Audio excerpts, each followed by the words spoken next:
அன்பார்ந்த முருக பக்தர்களுக்கு வணக்கம். நான் ஜெய்எம்எஸ்கே கோபி. இந்த காணொலி எது சம்பந்தமானதுன்னா, மகான் அருணகிரிநாத பெருமானோட குரு பூஜை வருகின்ற 29/6/2026 அன்று வருகிறது. நேற்று ஒரு காணொலி நான் பதிவு செஞ்சுருந்தேன். அந்த காணொலி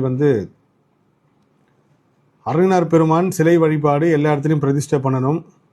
இந்த சிலையை எப்படின்னா 2 அடியில் வைக்கணும். உங்கள் வீட்டு பக்கத்தில் தமிழ்நாடு ஃபுல்லாக இருக்கிற முருகர் சொந்தங்கள், உங்கள் வீட்டு பக்கத்தில் இருக்கிற முருகர் கோவில்கள், சின்ன கோவில்களோ பெரிய கோவில்களோ, அந்த கோவில் அருணகிரிநாதர் சிலை இல்லை அப்படின்னா முருகர் கோவிலில் குறிப்பாக அருணகிரிநாதர் சிலையில் எனக்கு தொடர்பு கொண்டு சொல்லுங்கள். அந்த சிலைக்கு உண்டான பணத்தை நானே செலுத்தி வாங்கித்தரேன், நீங்கள் பிரதிஷ்டை பண்ணுங்கள் அப்படின்னு சொல்லி நான் பதிவு செஞ்சுருந்தேன். நிறைய பேர் என்ன மாதிரி சிலையை வாங்கணும், என்ன மாதிரி சிலை வாங்கணும், நாங்களே வாங்கிக்கிறோம் அப்படின்லாம் சொல்லி கேட்டிருந்தீங்க.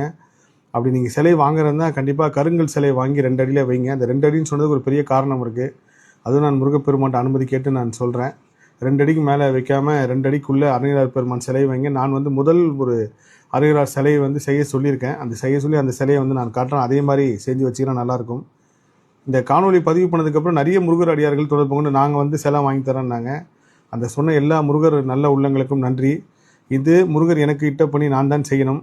இந்த பணி ஆரம்பித்து வச்சது கிருபானந்த வாரியார். அவரோட காலத்துக்கு அப்புறம் இந்த பணி யாருமே தொடங்கலை. இன்றைக்கி தமிழ்நாடு முழுவதும் இருக்கிற எல்லா புராதன கோவில்களிலும் முருகர் கோவில்களிலும் அருணகிரிநாதர் சிலை இருக்குன்னா அது ஐயா கொண்டு வச்சது தான். அவர் விட்ட பணியை முருகப்பெருமான் என்னை தொடர்ந்து நடத்த சொல்லியிருக்கு. அதை நான் மட்டும்தான் செய்யணும். ஏன் வேணாம் அப்படின்னு சொல்கிறேன்னா, அது கண்டிப்பாக என்றைக்காவது நான் அந்த காரணத்தை நான் சொல்கிறேன். அருணகிரிநாதர் பெருமானோட வழிபாடுன்றது ஒரு சாதாரண விஷயம் கிடையாது. அருணகிரிநாதர் பெருமானோட பிறப்பே ஒரு பெரிய தெய்வ ரகசியம் தான் சொல்லணும். இந்த கலியுகத்தில் ஏன் அவர் இந்த மாதிரி பிறந்து இப்படி ஆகி கடைசியில் திருவண்ணாமலை கோபுரத்தில் ஏறி உயிரை மாய்த்து கொண்டிருக்க குதிக்க போய் அதுக்கப்புறம் அது மூலயமா ஞானம் சொல்லற சுமாயின்னு முருகப்பெருமான் சொன்னது எல்லாமே நம்மளுக்கு கலியுகத்தில் தெய்வம் என்ன சொல்ல வருது அப்படின்னா, எப்படி வேணாலும் இருங்க, ஆனால் கடைசியாக சேரணும் இறைவன்கிட்ட மட்டும்தான் இருக்கணும். பாவம் புண்ணியம் அதர்மம் தர்மம் நீங்கள் எங்கே போனாலும் கிளைமேக்ஸில் நீங்கள் சேரணும் இறைவன்கிட்ட மட்டும்தான் இருக்கணும். இப்படிப்பட்டவங்களுக்கும் இறைவன் கருணையோட வாழ்க்கை கொடுப்பார்ன்றது அருணகிரிநாத பெருமானோட ஒரு மிகப்பெரிய ரகசியமே. அவர் பிறந்தது, அவர் வளர்ந்தது எல்லாமே முருகப்பெருமான் கருணை தான் சொல்லணும். நான் அடிக்கடிக்கு ஒரு நேர்காணல முருகப்பெருமானுக்கு புல்லன் ஒருத்தன் தான், அது கண்டிப்பாக அருணகிரிநாத பெருமானாக தான் இருப்பார். ஏன்னா அருணகிரிநாத பெருமான் மனித பிறவி அப்படின்ற ஒரு வட்டத்துக்குள்ளே அவர் வச்சிட முடியாது. அவர் கொடுத்த கந்தர் அனுபூதியாக இருக்கட்டும், கந்தர் அலங்காரமாக இருக்கட்டும், இது எல்லாத்துலேயுமே இந்த பிரபஞ்சத்தோட பேரகசியத்தை சொல்லியிருக்காரு. அதுலேயும் அவர் இந்த 6ஆம் நம்பர்ன்ற தத்துவத்தை மிகப்பெரிய அளவுக்கு சொல்லியிருக்காரு. என்னுடைய முருகர் ஆராய்ச்சியில் நான் அந்த 6ஆம் நம்பர் இருந்த தத்துவம் ஏன் முருகர் கொண்டு வந்தார், முருகர் ஏன் தாமரையில் மலர்ந்தார், அந்த தாமரை நம்ம உடம்புல எங்கே இருக்குது, இது சம்மந்தமான விஷயத்தை தேடி தேடி தேடி தேடி போகிறப்போ முருகப்பெருமான்ற ஒரு கடவுள் அப்படின்றத தாண்டி ஒரு பெரிய எனர்ஜியாக இருக்கார். அந்த எனர்ஜி எப்படின்னா, நீங்கள் எப்படி சூரியன் சந்திரன் பஞ்சபூதங்கள் எல்லாமே நீக்கமுறை இந்த கலியுகம் ஃபுல்லாக அந்த பிரபஞ்சம் ஃபுல்லாக நிறைஞ்சிருக்கோ, அந்த மாதிரி முருகப்பெருமான் நீக்கமுறை எல்லா இடத்துலையும் நிறைஞ்சிருக்காரு. நீங்கள் முருகா அப்படின்னு நீங்கள் எந்த மதமாக இருந்தாலும் சரி, சைவமாக இருந்தாலும் சரி, வைணவமாக இருந்தாலும் சரி, கிறிஸ்டின் ஹிந்து முஸ்லீம் எந்த மதமாக இருந்தாலும் தெய்வத்தையே வழிபடலாம் கூட நீங்கள் முருகர் கோவிலுக்கே போனால் கூட முருகா அப்படின்னா உங்களுக்கு அந்த எனர்ஜி வேலை செய்யும். ஸோ அவர் சுப்ரீம் பவராக இருந்திருக்காரு. அது மட்டும் இல்லாமல் இந்த 6ஆம் நம்பர்ன்றது ஏன் முருகப்பெருமானுக்கு ஒரு பெரிய தத்துவம் வந்ததுக்கு பின்னாடி இயற்கை ரகசியம் இருக்குது.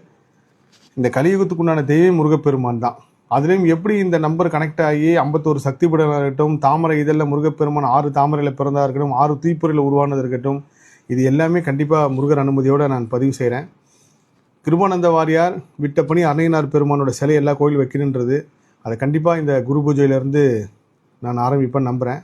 அதே போல் இதெல்லாம் சாத்தியமா, இதெல்லாம் எப்படிங்க உலகம் ஃபுல்லாக எப்படி கொண்டு போய் சேர்க்க போகிறீங்க, அதே சமயத்தில் இது பொருளாதார ரீதியாகவும் ஒரு பெரிய விஷயமா இருக்குன்னாங்க. நான் எல்லாத்தையும் சொல்லுவேன். இப்போ முருகருக்காக ஒரு பாட்டு எழுதுகிறோம். அந்த பாட்டு எழுதி எல்லாம் முடிஞ்ச வைக்கம் விஜயலட்சுமி அவர்கள் பாட போகிறாங்க. இசையமைப்பாளர் கவின் என்கிட்ட ஒரு வாட்டியும் சொல்லிட்டே இருப்பார், இந்த விஷயம் போச்சுன்னா கொஞ்சம் பட்ஜெட் அதிகமாகன, இப்படி நம்ம நினச்சதோட அதிகமான. நான் சொன்னேன், ஐயா பட்ஜெட்டை பற்றி கவலையப்படாதீங்க, இந்த வாழ்க்கையை முருகர் கொடுத்தது, அவருக்காக ஒரு பாடல் பண்ணுறோம். இந்த பாடல் எல்லா முருக பக்தர்கள் மனசுலேயும் உள்ளே போய் அவங்க உயிரோட கலக்கணும். அப்படிப்பட்ட வார்த்தைகள் வந்திருக்கு. பாடல் பட்ஜெட் பார்க்காதீங்க, இது 4 மொழிகளை தயார் பண்ணணும். வைக்கம் விஜயலட்சுமி தான் பாடன்றதே முருகர் கொடுத்த உத்தரவு தான்.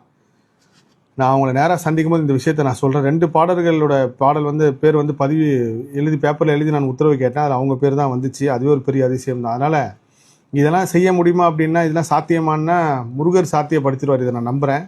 இதெல்லாம் ஒரு பெரிய விஷயமே கிடையாது. இதுக்கு மேலேயும் பெரிய விஷயங்கள் முருகப்பெருமான் செய்ய வைப்பார்.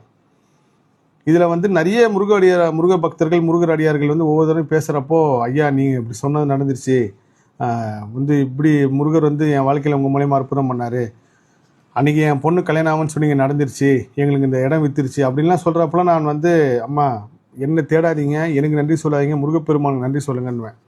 அதோட சம்மந்தமாக ஒரு கதை ஒன்று வந்து பார்த்தேன். அது கண்டிப்பாக அந்த கதை வந்து எனக்கு ரொம்ப பொருத்தமாக இருக்கும். அந்த கதையை தான் வந்து இந்த காணொலியில் வந்து நான் சொல்ல போகிறேன்.